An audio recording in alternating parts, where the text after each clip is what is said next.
ભાવનગર શહેરના કુંભારવાડા ખાતે નવયુગ ક્રાંતિ ફાઉન્ડેશન દ્વારા રાહત દરે ચોપડા વિતરણ કાર્યક્રમનું આયોજન કરવામાં આવ્યું હતું, જેમાં સર્વ જ્ઞાતિના વિદ્યાર્થીઓને રાહત દરે ચોપડા મળી રહે તેવા હેતુથી હર વર્ષની જેમ આ વર્ષે પણ સંસ્થા દ્વારા આ કાર્યક્રમનું આયોજન કરવામાં આવ્યું હતું, જેમાં બહોળી સંખ્યામાં સ્થાનિકોએ લાભ લીધો હતો।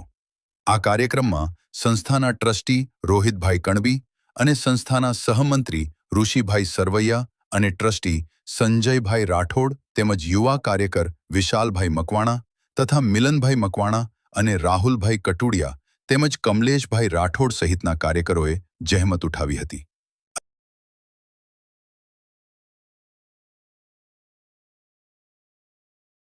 તમારો પરિચય જણાવજો। હું રોહિતભાઈ ગણબી, ટ્રસ્ટી નવયુગ ક્રાંતિ ફાઉન્ડેશન। આજ રોજ સંસ્થાના કાર્યાલય ખાતે રાહત દરે ચોપડા વિતરણ કરવા કાર્યક્રમનું આયોજન કરવામાં આવેલ છે, જેમાં સર્વ જ્ઞાતિના વિદ્યાર્થીઓને રાહત દરે ચોપડા મળી રહે તેવા હેતુથી આ કાર્યક્રમનું આયોજન કરવામાં આવેલ છે અને તેમાં મહામંત્રી શ્રી ઋષિભાઈ સરવૈયા, યુવા કાર્યકર વિશાલભાઈ, મિલનભાઈ તથા કમલેશભાઈએ સેવા આપી। જય હિન્દ, જય ભારત।